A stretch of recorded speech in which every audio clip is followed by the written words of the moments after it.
Assalamualaikum warahmatullahi wabarakatuh. Kami dari kelompok 1 dalam video ini kami menjelaskan tentang fakta warsawa.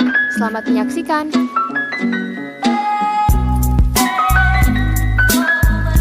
Situasi pasca Perang Dingin yang semakin memanas membuat negara-negara anggota Blok Timur dan Blok Barat terus memperkuat militer dan saling menunjukkan kekuatannya sebagai upaya untuk menandingi fakta pertahanan Blok Barat yang berpaham liberal, Blok Timur yang berhaluan komunis, mendirikan aliansi pertahanan tandingan. Lalu, seperti apa ya aliansi tandingan ini terbentuk? Dan seberapa kuat aliansi ini menandingi peran NATO yang sudah berdiri lebih dahulu pada tahun 1949? Fakta Warsawa adalah aliansi militer negara-negara komunis di Eropa Timur. Fakta Warsawa terbentuk sebagai reaksi atas bergabungnya Jerman Barat ke dalam NATO pada 1995 berdasarkan Fakta Paris pada 1954. Fakta Warsawa juga didirikan Uni Soviet untuk mempertahankan kendali atas kekuatan militer di Eropa Tengah dan Eropa Timur. Fakta Warsawa dilatar belakangi oleh Uni Soviet yang juga mengantisipasi penyebarluasan paham liberal yang dilakukan oleh Amerika Serikat demi mempertahankan ideologi komunis. Pembentukan Fakta Warsawa juga hampir sama dengan perjanjian yang melatar belakangi pembentukan NATO. Fakta Warsawa juga disebutkan bahwa seluruh negara anggota Fakta Warsawa harus membantu jika salah satu dari anggota mereka mendapat serangan dari negara lain. Bagaimana nih kalian melihat persaingan di dunia internasional pasca Perang Dunia II? Fakta Warsawa dirancang oleh Nikita Khrushchev dan ditandatangani di Warsawa, Polandia pada 14 Mei 1955. Fakta Warsawa dipilih langsung oleh Uni Soviet sebagai negara paling kuat di Eropa Timur. Negara-negara yang ikut menandatangani Fakta Warsawa adalah Polandia, Albania, Bulgaria, Slovakia, Hungaria, Jerman Timur, dan Rumania. Markas besar Fakta Warsawa berada di Moskow.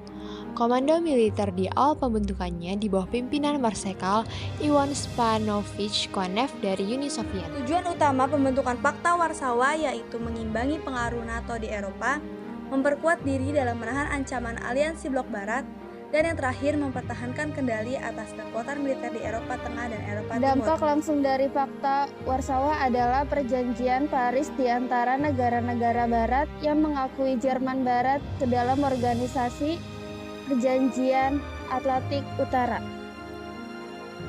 Namun, Fakta Warsawa merupakan langkah pertama dalam rencana yang lebih sistematis untuk memperkuat kekuasaan Soviet atas negara-negara satelitnya. Sebuah program yang dilakukan oleh pemimpin Soviet Nikita Khrushchev dan Nikolai Bulgarin setelah mereka mengambil alih kekuasaan pada awal tahun 1955. Perjanjian tersebut juga berfungsi sebagai sebuah pengungkit untuk meningkatkan posisi tawar Uni Soviet dalam diplomasi internasional.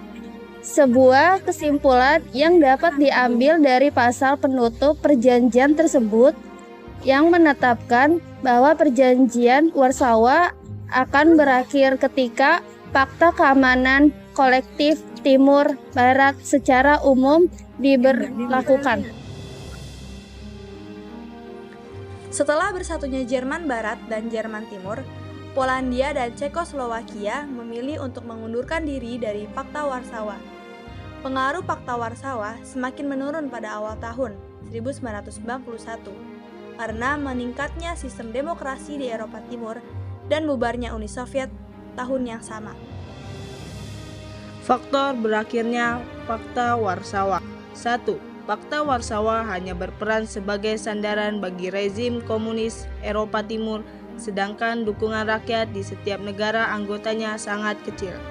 2. Berkuasa orang-orang non-komunis di negara-negara anggota Uni Soviet membuat pengaruh Fakta Warsawa semakin melemah. 3. Meskipun Uni Soviet berkomitmen untuk mempertahankan fakta tersebut, terlihat jelas bahwa musuh terbesar yang mengancam perjanjian tersebut berasal dari dalam organisasi tersebut, yaitu negara-negara Eropa Timur yang takut akan serangan dari Uni Soviet. 4. Moskow Uni Soviet sendiri yang meninggalkan fakta tersebut. Hal ini dipicu oleh kesulitan ekonomi akibat menanggung beban pengeluaran militer yang berlebihan. Terdapat hal lain yang mendorong bubarnya Fakta Warsawa.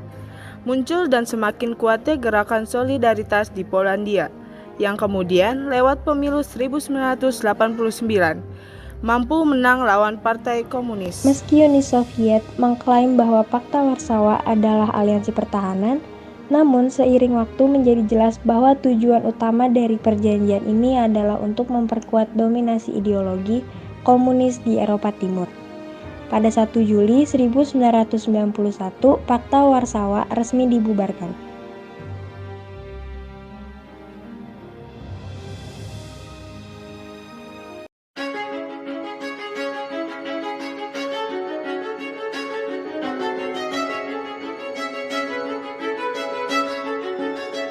NATO, North Atlantic Treaty Organization. Berdirinya NATO salah satunya karena ada persaingan blok barat dan blok timur pasca Perang Dunia Kedua. NATO merupakan singkatan dari North Atlantic Treaty Organization, sebuah persekutuan militer yang terdiri atas Amerika Serikat dan beberapa negara lainnya pada tahun 1949. Melalui penandatanganan perjanjian Washington, terbentuklah NATO yang merupakan aliansi keamanan yang terdiri dari 30 negara di Amerika Utara dan Eropa. Organisasi ini juga berperan sebagai alat utama dalam menjaga keamanan komunitas transatlantik serta mewakili nilai-nilai demokrasi yang dijunjung bersama. Pembentukan organisasi ini menjadi cara praktis bagi Amerika Utara dan Eropa untuk menjalin komitmen keamanan yang berkelanjutan. Alasan dibentuknya NATO yaitu untuk menekan pengaruh komunis dari Uni Soviet dengan aliansi saingannya yaitu Fakta Warsawa pada era Perang Dingin dan sebagai langkah membendung berbagai paham komunisme di berbagai wilayah Atlantik Utara. Tujuan: membawa perdamaian dan keamanan di Eropa dan Amerika Utara. NATO berupaya untuk menjamin perdamaian abadi di Eropa berdasarkan nilai-nilai umum negara-negara anggotanya, yaitu kebebasan individu, demokrasi, hak asasi manusia, dan supremasi hukum. Artinya, tidak ada satupun negara anggota yang terpaksa hanya mengandalkan kemampuan nasionalnya untuk memenuhi tujuan penting keamanan nasionalnya. Rasa aman bersama di antara anggota NATO berkontribusi terhadap stabilitas di kawasan Euro-Atlantik. Peran NATO dalam politik. NATO mempromosikan nilai-nilai demokrasi dan memungkinkan anggotanya untuk berkonsultasi dan bekerja sama dalam masalah pertahanan dan keamanan. Tujuannya untuk mencari pemecahan masalah, membangun kepercayaan, dan tujuan jangka panjangnya untuk mencegah konflik. Negara anggota NATO sebagai berikut. NATO terlibat dalam penyelesaian beberapa konflik. Pertama itu ada invasi Uni Soviet ke Afghanistan, yang kedua ketegangan militer di Eropa, yang ketiga ada invasi Irak atas Kuwait, yang keempat ada konflik horizontal di Kosovo, yang kelima konflik Serbia. NATO akan menyelesaikan konflik dengan mengimplementasikan kebijakan NATO dalam kerjasama militer dari pertahanan di daerah konflik, serta menciptakan aturan-aturan yang bisa diterapkan NATO dalam rangka menjaga perdamaian dan penanggulangan krisis. Dampak: meningkatnya keamanan dan stabilitas di wilayah Eropa dan Amerika Utara, serta kerjasama militer antara negara-negara anggota.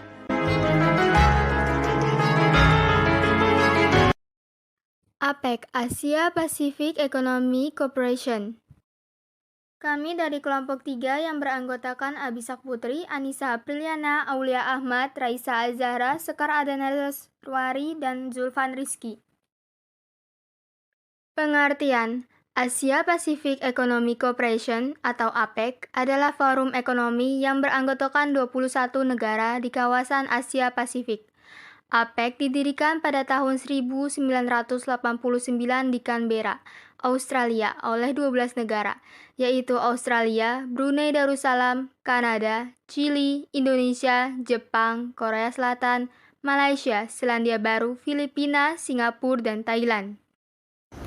Latar belakang berdirinya APEC adalah untuk mempromosikan pertumbuhan ekonomi dan perdagangan di kawasan Asia Pasifik. Pada saat itu, kawasan Asia Pasifik sedang mengalami pertumbuhan ekonomi yang pesat. Namun, pertumbuhan tersebut belum didukung oleh perdagangan yang bebas dan terbuka. Oleh karena itu, APEC dibentuk untuk mendorong liberalisasi perdagangan dan investasi di kawasan tersebut. Faktor pendorong APEC. 1. Pertumbuhan ekonomi yang pesat di kawasan Asia Pasifik. 2. Kebutuhan untuk mendorong liberalisasi perdagangan dan investasi di kawasan tersebut. 3. Keinginan untuk meningkatkan kerjasama ekonomi antara negara-negara di kawasan Asia Pasifik. Tujuan APEC. Tujuan APEC adalah untuk mempromosikan pertumbuhan ekonomi dan perdagangan yang bebas dan terbuka di kawasan Asia Pasifik. Untuk mencapai tujuan tersebut, APEC melakukan berbagai kegiatan antara lain: yang pertama, meningkatkan perdagangan dan investasi; kedua, meningkatkan kerjasama ekonomi; ketiga, meningkatkan pembangunan kapasitas. Manfaat bagi Indonesia: 1. Meningkatkan pertumbuhan ekonomi; 2. Meningkatkan daya saing; 3. Menciptakan lapangan kerja; 4. Meningkatkan stabilitas politik; 5. Memperkuat hubungan bilateral dan multilateral; 6. Menciptakan lingkungan yang kondusif bagi pertumbuhan ekonomi. Manfaat bagi dunia ada 5, yaitu yang pertama, meningkatkan pertumbuhan ekonomi dunia; kedua, meningkatkan daya saing dunia; 3. Menciptakan masyarakat yang lebih sejahtera di seluruh dunia; 4. Meningkatkan kesadaran akan lingkungan di seluruh dunia; 5. Meningkatkan kualitas pendidikan dan kesehatan di seluruh dunia. Sekian dan terima kasih. Pertemuan APEC selalu memprioritaskan pembangunan tentang pertumbuhan ekonomi dan perdagangan di kawasan Asia Pasifik. APEC telah mendorong liberalisasi perdagangan dan investasi di kawasan tersebut, yang telah meningkatkan perdagangan dan investasi antar negara anggota APEC. Hal ini telah memberikan manfaat bagi pertumbuhan ekonomi dan kesejahteraan masyarakat di kawasan Asia Pasifik. APEC juga membahas berbagai kerjasama ekonomi di Asia Pasifik, seperti kerjasama dalam bidang rantai pasokan, ekonomi digital, dan ekonomi hijau. Kerjasama ini bertujuan untuk meningkatkan daya saing ekonomi kawasan Asia Pasifik. Program APEC adalah serangkaian kegiatan yang dilaksanakan oleh APEC dalam rangka mencapai tujuannya, yaitu meningkatkan kesejahteraan dan pertumbuhan ekonomi di kawasan Asia Pasifik. Program APEC mencakup berbagai hal bidang, antara lain perdagangan dan investasi, ekonomi digital, infrastruktur, lingkungan, pendidikan dan pelatihan, serta kerjasama antar wilayah. Program APEC dilaksanakan oleh berbagai komite dan kelompok kerja yang terdiri dari perwakilan dari negara-negara anggota APEC. Program-program tersebut dirancang untuk mempromosikan kerjasama dan koordinasi antar negara anggota APEC dalam rangka menciptakan lingkungan yang kondusif bagi pertumbuhan ekonomi dan perdagangan di kawasan Pasifik. Berikut adalah beberapa contoh program APEC. Yang pertama ada APEC Business Advisor Council atau ABAC, APEC Economic Committee (AEC), dan APEC Human Resource Development Working Group (HRDWG). Dampak positif APEC bagi Indonesia. Yang pertama, peningkatan peluang perdagangan dan investasi dengan negara anggota APEC lainnya. APEC mendorong perdagangan dan investasi yang bebas dan terbuka, sehingga keanggotaannya memberi Indonesia akses yang lebih baik ke pasar ekspor utama seperti Tiongkok, Amerika Serikat, dan Jepang. Yang kedua, akses terhadap peningkatan kapasitas bantuan teknis. APEC menawarkan program peningkatan kapasitas di berbagai bidang seperti perdagangan, investasi, dan infrastruktur. Hal ini memungkinkan Indonesia untuk mengembangkan kapasitas sumber daya manusia dan kelembagaan. Yang ketiga, stimulasi untuk melanjutkan reformasi dan liberalisasi dalam negeri. Partisipasi APEC mendorong Indonesia untuk terus melakukan modernisasi perekonomian melalui reformasi, deregulasi, dan tata kelolaan yang baik. Yang keempat, peningkatan kedudukan dan integrasi di kawasan Asia Pasifik. Keanggotaan APEC meningkatkan profil dan pengaruh Indonesia sebagai ekonomi besar di Asia Tenggara. Yang kelima, lebih banyak keterlibatan dalam pembuatan kebijakan ekonomi regional. Sebagai anggota APEC, Indonesia turut serta dalam diskusi mengenai prioritas ekonomi utama di Asia Pasifik. Terima kasih telah mendengarkan, dan mohon maaf jika ada kesalahan.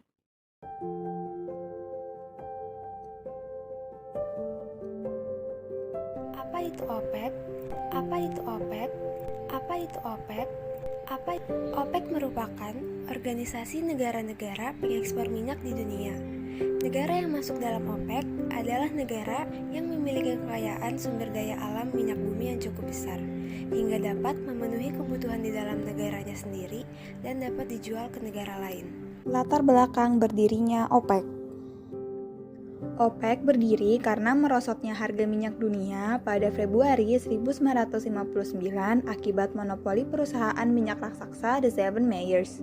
Mereka menguasai industri minyak dan menetapkan harga minyak internasional tanpa rekomendasi dari negara lain. Juga karena permintaan minyak bumi di dunia semakin meningkat karena banyak negara berkembang.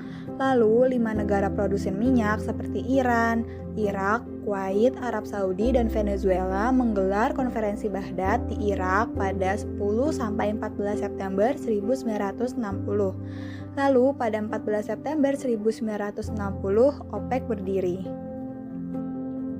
Tujuan OPEC, 1. Mengkoordinasikan dan menyatukan kebijakan perminyakan di antara negara-negara anggotanya.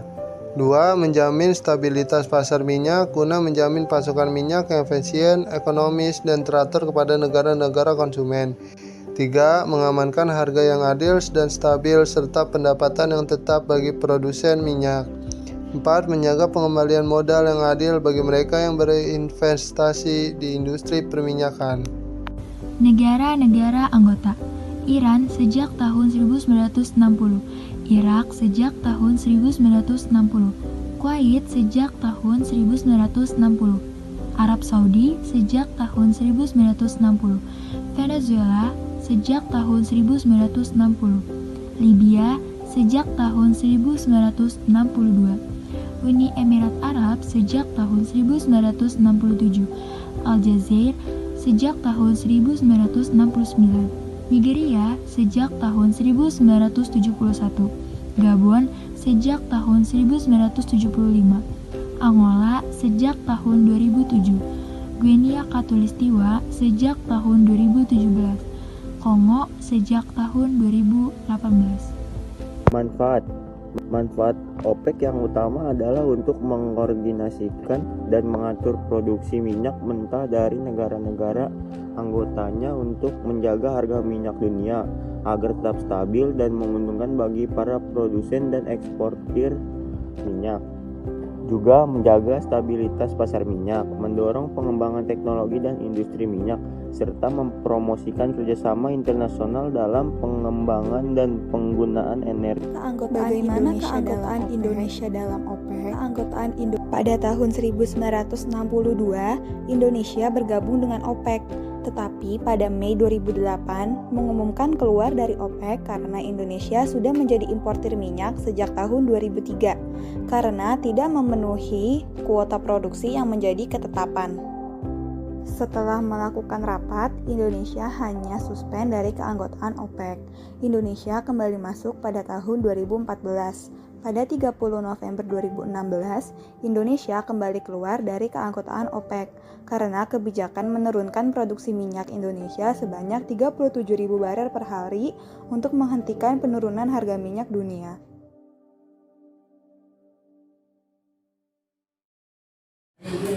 Assalamualaikum warahmatullahi wabarakatuh. Kami dari kelompok 5 akan membahas tentang GATT. Perkenalkan, nama saya Ahmad Al-Fatih Ramzah. Nama saya Hefaridho Triwayudi. Saya Muhammad Akhiran Diansyah. Perkenalkan, nama saya Tufail Haji Aska. Perkenalkan, nama saya Zahra Afia Nabila. Tanpa berlama-lama lagi, mari kita bahas materinya.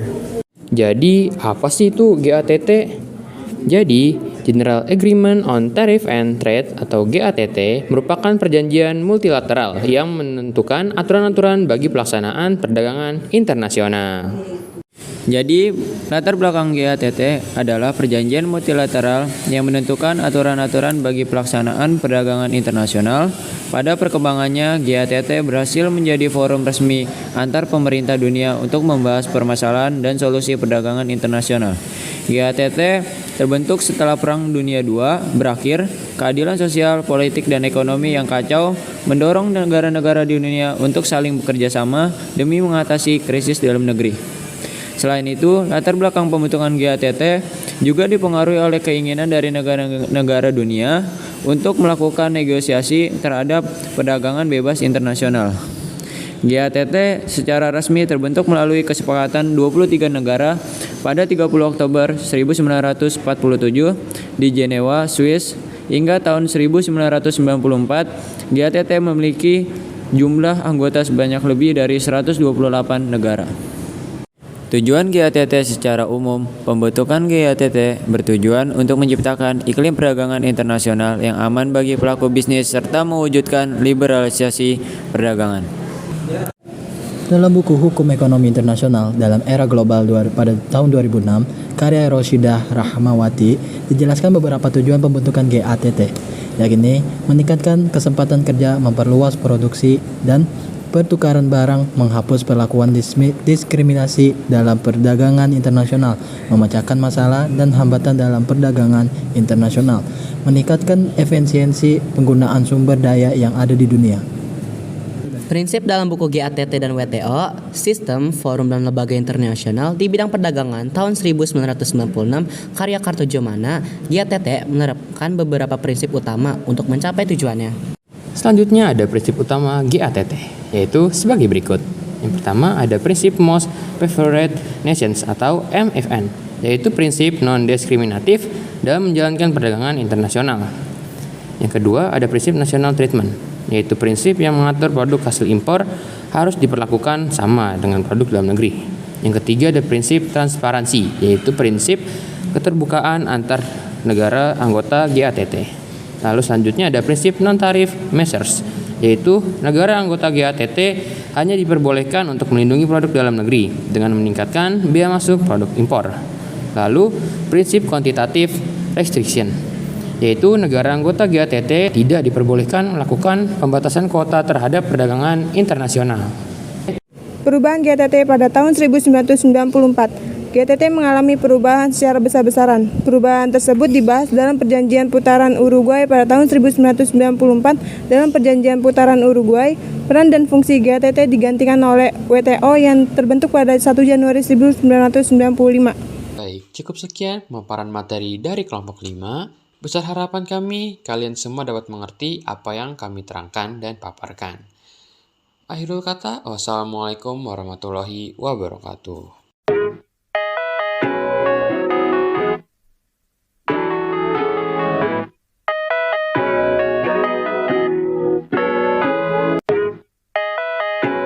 World Trade Organization atau WTO adalah organisasi internasional yang berfokus pada regulasi perdagangan internasional.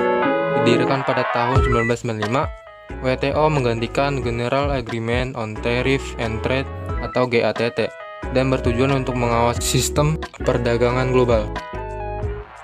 Sejarah WTO. WTO sebenarnya adalah kelanjutan dari GATT, yaitu Organisasi Perdagangan Dunia yang didirikan pada tahun 1947 dengan markas di Havana. GATT dibentuk dengan tujuan untuk membantu memperluas perdagangan internasional dengan mengurangi atau menghapus hambatan tarif dan non-tarif antara negara anggota. Pada tahun 1995, GATT berganti nama menjadi WTO dengan tujuan yang sama tetapi dengan cakupan yang lebih luas.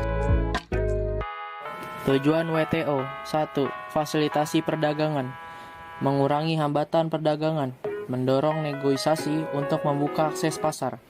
2. Penyelesaian sengketa, menyediakan mekanisme penyelesaian sengketa internasional, memastikan kepatuhan terhadap aturan perdagangan. 3. Perkembangan ekonomi, mendorong pembangunan ekonomi dan kesejahteraan anggota, memperhitungkan kebutuhan negara berkembang. Fungsi WTO: 1. Mengatur perjanjian antar negara dalam perdagangan. 2. Mendorong arus perdagangan antar negara. 3. Memfasilitasi perundingan dan penyelesaian sengketa. 4. Monitoring kebijakan perdagangan suatu negara. Tantangan yang dihadapi WTO. WTO juga mendapat kritik atas kebijakan-kebijakannya yang dianggap menguntungkan negara-negara maju dan merugikan negara-negara berkembang. Hal ini menjadi tantangan dalam mempertahankan peran dan relevansinya dalam perdagangan internasional. WTO saat ini terdiri dari 164 negara anggota, termasuk Indonesia, dan semua anggota harus mematuhi aturan-aturan dasar yang ditetapkan melalui persetujuan Marrakesh. Aturan ini mencakup perlakuan yang sama untuk semua anggota dan menetapkan standar yang lebih tinggi untuk perlindungan hak kekayaan intelektual, layanan, dan investasi. Prinsip dasar WTO. Yang pertama, ada perlakuan yang sama untuk semua anggota. Prinsip ini mengharuskan seluruh negara anggota memberikan perlakuan yang sama kepada negara anggota WTO lainnya tanpa syarat. Yang kedua, pengikatan tarif. Prinsip ini mengharuskan setiap negara anggota GATT atau WTO untuk memiliki daftar produk yang tingkat bea masuk atau tarifnya harus diikat secara hukum. Yang ketiga, perlakuan nasional. Prinsip ini mengharuskan suatu negara tidak melakukan diskriminasi terhadap produk impor dengan produk dalam negeri atau produk yang sama. Yang keempat, ada pelindungan hanya melalui tarif. Prinsip ini mensyaratkan bahwa pelindungan atas industri dalam negeri hanya dapat dilakukan melalui tarif. Yang terakhir, ada perlakuan khusus dan berbeda dengan negara-negara berkembang. Prinsip ini bertujuan untuk memberikan kemudahan bagi negara-negara berkembang anggota WTO untuk memenuhi persyaratan atau persetujuan WTO. Kesimpulannya, dalam perjalanannya, Organisasi Perdagangan Dunia atau WTO telah menyepakati prinsip-prinsip dasar yang menjadi dasar aturan dalam melakukan perdagangan internasional. Prinsip-prinsip tersebut mencakup perlakuan yang sama untuk semua anggota, Most Favored Nation Treatment, pengikatan tarif, tarif binding, perlakuan nasional, national treatment, perlindungan hanya melalui tarif dan perlakuan khusus dan berbeda bagi negara-negara berkembang, special and differential treatment for developing countries, SND. Tujuan prinsip-prinsip ini adalah untuk menciptakan perdagangan internasional yang adil, terbuka, dan seimbang serta mempercepat pembangunan yang berkesinambungan, mengurangi kemiskinan, meningkatkan kesejahteraan, dan membangun stabilitas dan perdamaian dunia.